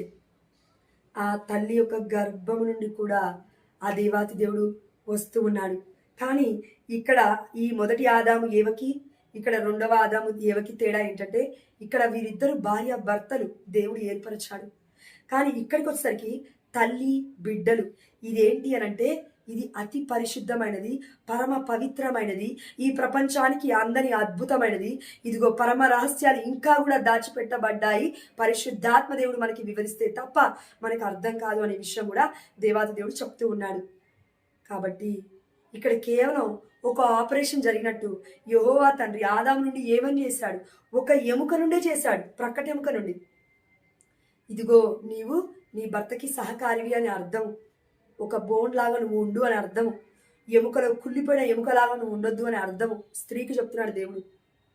అదేవిధంగా మరియతని వేరుకు వచ్చేసరికి ఇదిగో ఆదాము దగ్గర నుంచి ఏవని ఏర్పరిచినట్లుగా దేవుడు ఒక ఎముకని తీసుకొనో, ఒక శరీరంలో ఒక భాగాన్ని తీసుకొనో, లేదంటే గర్భము బయటికి తీసుకొచ్చి గర్భంలో జీసస్ని పెట్టి లోపల పెట్టడము, కుట్లేయడమో జరగలేదు. ఇక్కడ క్లియర్గా చెప్తున్నాడు దేవుడు. ఇక్కడ ఇదిగో ఆదాము గాఢ నిద్ర పోయినట్లు చేశాడు, దాని తర్వాత స్త్రీకి ఎముకని తీసి స్త్రీని చేస్తున్నాడు. కానీ మరియ తల్లి విషయంలో అలా జరగలేదు. సర్వోన్నతుని శక్తి నిన్ను ఆవరించును, పరిశుద్ధాత్మ ప్రభావం చేత నువ్వు గర్భం ధరిస్తావు, పవిత్రమైన శిశునికి నువ్వు జన్మనిస్తావు. అంటే తన యొక్క దేహము మొత్తము పవిత్రమైనది, తన యొక్క ఆలోచనలు, తన యొక్క క్రియలు, అమ్మ మరియ తల్లి యొక్క జీవితం మొత్తము ధన్యమైనది. ఆ దేవాది దేవుడు ఏర్పరచుకున్నాడు అలా అనే విషయాన్ని దేవుడు గుర్తు చేస్తున్నాడు. కేవలం గర్భము యూజ్ చేసుకున్నాడు దేవుడు. నో, అది తప్పుడు మాటలు అవన్నీ, పాపపు మాటలు అవన్నీ. దేవాదేవుడు అలా చేయడు ఎప్పుడు కూడా. పరిశుద్ధమైన కార్యం చేసేటప్పుడు పరిపూర్ణంగా చేస్తాడు ఆ దేవుడు. సగం విడిచిపెట్టాడు. ఇక్కడ ఆదాముని సగం విడిచిపెడితే ఏమని ఇలా చేస్తాడు దేవుడు? చేయలేడు. అదేవిధంగా ఇదిగో మన కొత్త నిబంధనలో కూడా అమ్మ మరియతల్లి పరిపూర్ణమైన పరిశుద్ధురాలి కాబట్టి, అతి పరిశుద్ధురాలి కాబట్టి, పరమ పవిత్రాలు కాబట్టి, ఆ రక్తానికి నిష్కలంక మాత అనే మహోత్సవాన్ని ఆ దేవాది దేవుడు ఇప్పటికీ కూడా కనతని కథోలిక శ్రీసభలో ప్రకటిస్తూ ఇదిగో ఆ పండుగను కొనియాడమని ఎంతో మంది గొప్ప గొప్ప గురువుల ద్వారా మనకి ప్రకటిస్తూనే ఉన్నాడు ఆ తండ్రి. నిష్కలంకమైన రక్తము, దేహము మరియ తల్లి. అదేవిధంగా ఆ దేవాది దేవుడికి జన్మనిచ్చిన ఆ తల్లి నిష్కలంకమైన ఆ రక్త ముద్దలో తయారయ్యాడు. కాబట్టి ఆ దేవాది దేవుడు నిష్కలంకమైన గొర్రె పిల్లగా మనకి కనబడుతూ ఉన్నాడు. అయితే ఇంకొంచెం మనం డీప్గా వెళ్తే అండి, ఒకసారి యెషయా గ్రంథము 51వ అధ్యాయం చూడండి. యెషయా గ్రంథం 51వ అధ్యాయము, యెషయా గ్రంథం 51వ అధ్యాయము 5వ వచనం. ఇక్కడ దావీదు మహారాజా అంటున్నాడు. ఏమంటున్నాడు చూడండి. దావీదు వంశస్థు నుంచే వస్తాడు, యూదా గోత్రపు సింహం. అవునా యేసుప్రభు వారు? అయితే ఆ దావీదు గారి నోటి దగ్గర నుంచి ఒక మాట మనం విన్నాం పరిశుద్ధాత్మ దేవుడి యొక్క కృప వల్ల. కీర్తన గ్రంథం 51వ అధ్యాయం 5వ వచనం. నేను పుట్టినప్పటి నుండి పాపాత్ముడనే, మా అమ్మ కడుపున పడినప్పటి నుండి పాపాత్ముడనే. క్లియర్గా చెప్తున్నాడు. ఇంత గొప్ప రాజు బైబిల్లో దావీదు దేవుడి హృదయానుసారుడంట. దావీదు గురించి దావీదే ఒప్పుకుంటున్నాడు ఇక్కడ. ఇదిగో నేను పుట్టినప్పటి నుండి పాపాత్ముడనే, మా అమ్మ కడుపున పడినప్పటి నుండి పాపాత్ముడిని. అందుకే మరియ తన యొక్క తల్లి గర్భంలో పడినప్పుడు దేవుడు పాపమే లేకుండా చూసుకున్నాడు తన కృప చొప్పున. అదేవిధంగా తల్లి దేవం మొత్తం పరిశుద్ధురాలు కాబట్టి ఇంకా యేసుప్రభుల వారి అపరిశుద్ధంగా పుట్టే ఛాన్స్ ఎక్కడిది? ఇదేమన్నా రోబోట్ అనుకున్నారా? రోబోట్ మూవీ అనుకున్నారా? లేదంటే ఆర్టిఫిషియల్ ఇంటెలిజెన్స్ యుగంలో ఉన్నాము కాబట్టి ఇదిగో పరిశుద్ధాత్మని పక్కకు పెట్టి ఆర్టిఫిషియల్గా పుట్టిస్తున్నారు అనుకున్నారా దేవుడు మీరు? లేదది వాక్యం, ఇది సజీవమైనది. జీవ రక్తము, జీవ జలము, జీవ దేహము కన్నా తల్లి నిష్కలంకమైన ప్రేమ పరమార్థము మనకు అర్థం కాకపోతే ఇంకా మనం వ్యర్థమండి మన బ్రతుకులు. ఇంత క్లియర్గా దేవుడు చెప్తున్నాడు వాక్యము. కాబట్టి ప్రియమైన దేవుడు బిడ్డలారా, అమ్మ మరియ తల్లి గురించి మాట్లాడుకోవడానికి ఇంకా చాలా మర్మాలు ఉన్నాయి. కాబట్టి please stay tune to my voice only for Jesus channel. దయచేసి my voice only for Jesus ఛానల్ని మీరు సబ్స్క్రైబ్ చేయండి. అదేవిధంగా అనేక మంది బిడ్డలకి ఈ యొక్క వాక్య పరిచయను పంపించండి. ఎందుకంటే ఈ వాక్య పరిచయలో మీరును పారి భాగస్తులు అవుతే ఆ దేవాతి దేవుడు మిమ్మల్ని ఫలింపజేస్తాడు, ప్రతి పనిని దీవిస్తాడు. ఆమేన్, హల్లెలూయా. ఇది దేవాతి దేవుడు ఇస్తున్న గొప్ప ఆశీర్వాదం మనందరికీ కూడా. ఆమేన్. కాబట్టి ఇదిగో అండి, ఇన్ని వాక్యాలు ధ్యానించుకున్నాం మనం అందరము కూడా. ముఖ్యముగా ఇంకో విషయాన్ని మనం ఇప్పుడు ఈ సమయంలో ధ్యానించుకున్నాం. పరిశుద్ధాత్మ దేవుడు గుర్తు చేస్తున్నాడు. అదేంటంటే ఇదే ఆదికాండము 2వ అధ్యాయము 23వ వచనం ఒకసారి చూడండి. అప్పుడు నరుడు నరుడు అనగా మొదటి ఆదాము చివరకు ఈమె నా వంటిదైనది, ఈమె నా ఎముకలలో ఎముక, నా దేహములో దేహము, ఈమె నరుడు నుండి రూపొందినది కావున నారి అగును అని అనెను. ఎంత స్పష్టంగా ఉంది చూడండి వాక్యము. చివరకు ఈమె నా వంటిదైనది. కానీ ఇక్కడ ఆదాము ఏవకు జన్మనిస్తున్నాడు తన ఎముకలు పంచి ఇచ్చి. అవునండి, ఎస్. అదేవిధంగా రెండవ ఆదామైన యేసుప్రభుల వారి ప్రక్కటి ఎముక నుంచి స్త్రీ సభ వచ్చింది. స్త్రీ అనగా స్త్రీ సభ వచ్చింది. కానీ ఈ స్త్రీ సభకి యేసుప్రభుల వారి తలగా, యేసుప్రభుల వారి యొక్క శరీర భాగస్తులో ఉన్న మనం అందరం కూడా ఎక్కడి నుంచి పుట్టాము? ఆదాము ఎముక నుండి ఏవ వచ్చింది, అమ్మ మరియ తల్లి గర్భము నుండి దేవాతి దేవుడు పుట్టాడు, అంటే స్త్రీ సభ పుట్టింది. అందుకే మరియ తల్లి మదర్ ఆఫ్ చర్చ్ అని అంటాము. కానీ మరియ తల్లికి మనము ఆరాధన ఇవ్వట్లేము. తండ్రి దేవుడే ఆరాధికుడు, కానీ అధికమైన గౌరవం అనమాట ఆ దేవాతి దేవుడు ఇచ్చాడు కాబట్టి మనం ఇస్తూ ఉన్నాం. అందుకే చివరకు ఈమె నా వంటిదైనది, నా వంటిదైనది. అదేవిధంగా అమ్మ మరియ తల్లి పోలికలో ఉన్నారు యేసుప్రభుల వారు. దేవుడు ఏర్పరచుకున్నాడు, దేవుడి పోలికలో ఉంది. ఇప్పుడు చూడండి, మనకి ఆదికాండము 1వ అధ్యాయము 26వ వచనం చూస్తే, మానవుడు మమ్ము పోలి మావలే ఉండును అని అంటూ ఉన్నాడు. మమ్ము పోలి అనగా పితాపుత్ర పరిశుద్ధాత్మ దేవుడి యొక్క రూపములో మనం అందరం ఉంటున్నాము అని అర్థము. ఇప్పుడు ఆ దేవాది దేవుడు అమ్మ మరియ తల్లి విధేయతకి ముగ్ధుడైపోయాడు కాబట్టి మరియ తల్లి రూపంలోనే యేసుప్రభువు తప్పక ఉంటారు. ఎందుకంటే అంతకన్నా గొప్ప పోలిక ఇంకేముంటుంది? తన యొక్క కుమారుడికి అంతకన్నా పరిశుద్ధమైన ప్రతిరూపం ఇంకెక్కడి నుంచి రావాలి? అందుకే దేవాతి దేవుడికి యేసుప్రభుల వారికి రూపం ఉంది. అదేవిధంగా నా యూట్యూబ్ ఛానల్లో మీరు ఒకసారి చూస్తే my voice only for Jesus ఛానల్లోకి వెళ్ళి ప్లేలిస్ట్లో చూస్తే అండి, అక్కడ ఒక రాజ్యంలో కనబడింది అని ఉంటుంది ఒక వీడియో థంబ్నెయిల్. అది మీరు చూడండి. అయితే మరియ తల్లి యేసుప్రభుల వారు పరలోక రాజ్యంలో ఒకేలాగున్నారంట. ఇది కేవలం కన్నతల్లిన కథోలిక శ్రీ సభలో ఉన్న వ్యక్తులే కాదండి, ప్రాటెస్టెంట్ సహోదరి మనులు కూడా ఒప్పుకున్నారు. అందులో ఆ వీడియోలో వాళ్ళ యొక్క వీడియో కూడా ఉంది, మీరు చూడండి కావాలంటే. కాబట్టి ఇక్కడ చూడండి, చివరికి ఈమె నా వంటిది అనేది, ఈమె నా ఎముకలలో ఎముక, నా దేహములో దేహము. ఒక్క ఎముకను తీసివిస్తేనే ఇదిగో ఆదాం అంటున్నాడు, ఈమె నా ఎముకలో ఎముక, ఈమె నా దేహంలో దేహము, ఇంకా నేను ఆమె ఒకటే. దేవుడు అన్నాడు, ఇదిగో భార్య భర్త ఇద్దరు వేరు కాదు, ఒక్కరే వాళ్ళు అన్నారు. ఎక్కడుంది? ఆదికాండం 2వ అధ్యాయము 24వ వచనంలో. నరుడు తన తల్లిదండ్రులను విననాని ఆలికి అత్తుకొని పోవును అని, వారు ఏక శరీరాలు అవుదురు అని. ఇప్పుడు ఏక శరీరాలు అవుతారంటే ఒక భార్యగా ఒక భర్తగా మీరు వచ్చారు, ఏక శరీరాలు అవుతున్నారు. కానీ మీరు ఇద్దరు రావడానికి మీకు జన్మనివ్వాలి తల్లిదండ్రులు. తల్లికి బిడ్డకి ఉన్న సంబంధం కంటే గొప్ప సంబంధమా భార్య భర్తల సంబంధం? ఆలోచించండి మీరు. ఇప్పుడు దేవుడు ఐక్యపరిచాడు కదండి ఆదాముని ఏవని. దేవుడి కంటే గొప్ప వాళ్ళ ఆదాము ఏవా? కాదు కదా. అదేవిధంగా తల్లిదండ్రులు కూడా భార్య భర్తల కంటే, ఇటు భార్యకి జన్మించిన తల్లిదండ్రులు, ఇటు భర్తకి జన్మించిన తల్లిదండ్రులు వీరిద్దరికంటే చాలా గొప్ప వాళ్ళు. వాళ్ళు రక్తం పంచి ఇచ్చారు, వారి దేహం పంచి ఇచ్చారు, వారి ఎముకలు 267 ఎంతో అని నాకు గుర్తులేదు, 273 అనుకుంటాను ఏమో, అన్ని ఎముకలు 52 రెట్లు ఇరిగిపోయేంత ప్రసవ వేదన పడి నీ తల్లి నా తల్లి జన్మనిచ్చారు మనకి. అత్తమ్మ కూడా మన భర్తకి జన్మనిచ్చింది, మర్చిపోవద్దు కదా. ఎలా మర్చిపోతావు అలా? కాబట్టి ప్రియమైన దేవుడి బిడ్డలారా, సఖ్యత పడండి అత్త కోడలు. ఇప్పుడు చెప్తున్నాడు దేవుడు, తల్లికి బిడ్డలకు కూడా గొడవలు ఉన్నాయంట. మనలో వాక్యం చూస్తున్న వారికి ఎవరికో మరి వద్దు, అదంతా పక్కకు పెట్టేసి ఆ దేవాది దేవుని మనం అడగాలి, అయ్యా దయచేసి నన్ను క్షమించు అని. ఎందుకంటే తల్లి దేహం నుండి దేహం వచ్చింది. తల్లి అయ్యో తన యొక్క పాలు ఇచ్చినప్పుడు 2 లక్షల మిలియన్ల తెల్ల రక్తపు కణాలు ఏర్పడి ఆ రక్తము ఒక చిన్న చుక్కగా, పాల చుక్కగా మారితే బిడ్డకి పాలు ఇస్తుందంట తల్లి. ఇది సైన్స్, వైద్య శాస్త్రం చెప్తుంది. ఒకసారి మీరు గూగుల్లోకి వెళ్ళి ఒకసారి చూడండి, నాకు గుర్తులేదు ఎగ్జాక్ట్ కౌంట్. అంటే తల్లి తన దేహాన్ని ఇచ్చింది, నీకు స్తనాలు ఇచ్చింది, పాలు పంచి ఇచ్చింది, అన్నీ నీకు సమస్తం ఇచ్చేసింది కదా. తన బ్రతుకుని కూడా కోల్పోయి నిన్ను నన్ను పోషిస్తుంది కదా. మరి ఇంకా ఎందుకు తల్లిని నువ్వు ప్రశ్నిస్తూ ఉన్నావు? ఎందుకు రాచి రంపాన పెడుతున్నావు? ఎందుకు రాబందులాగా పీక్కొని తింటున్నారు తల్లిదండ్రులు మీరు? దేవుడు అంటున్నాడు మనందరినీ. కాబట్టి ప్రియమైన దేవుడు పిల్లరా, అమ్మ మరియ తల్లి దేహములో దేహము యేసుప్రభుల వారు.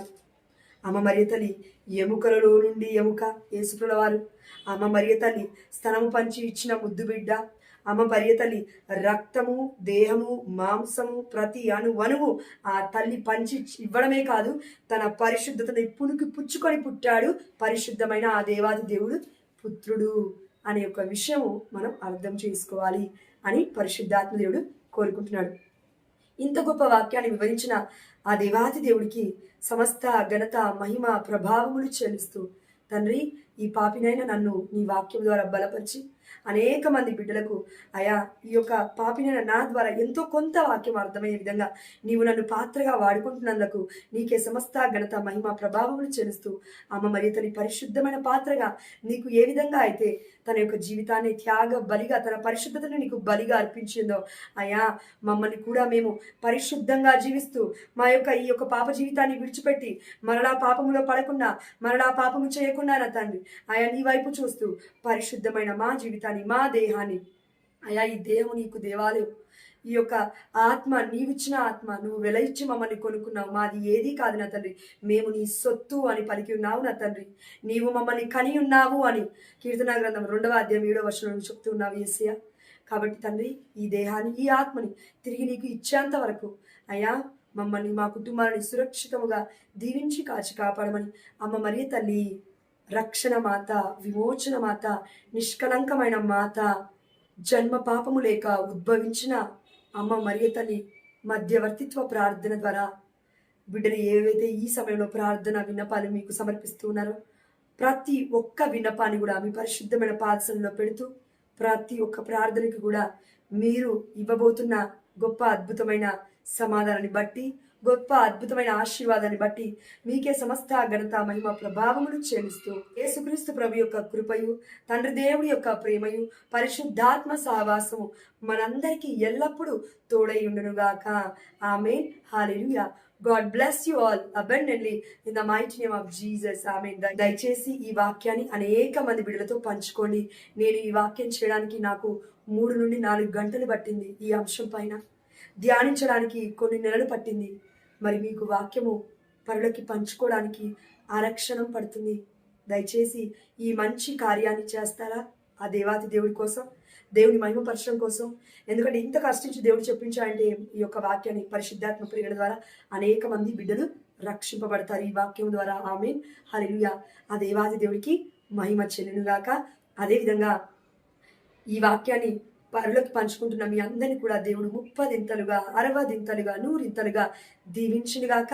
యేసునాథుని పరమ పవిత్రమైన దివ్య దేహ రక్త పండుగ మహోత్సవ శుభాకాంక్షలు మీకును మీ కుటుంబ సభ్యులందరికీ తెలియజేస్తూ ఉన్నాను. జూన్ నెల 22వ తారీఖు కోసం మీరు సిద్ధపడండి. పరిశుద్ధమైన దేవుడి యొక్క దివ్య దేహాన్ని, దివ్య రక్తాన్ని అయోగ్యకరముగా కాకుండా యోగ్యకరముగా స్వీకరించడం ద్వారా ఆ దేవాతి దేవుడికి మన దేహము ద్వారా కూడా మనము మహిమ చెల్లించవచ్చు. Amen. Hallelujah. God bless you all. ఆవే మరియా వందనమమ్మ, నిత్య సహాయ మాత వందనమమ్మ, ఆరోగ్య మాత మాకు ఆరోగ్యము దయచేయి తండ్రి. ఆమేన్.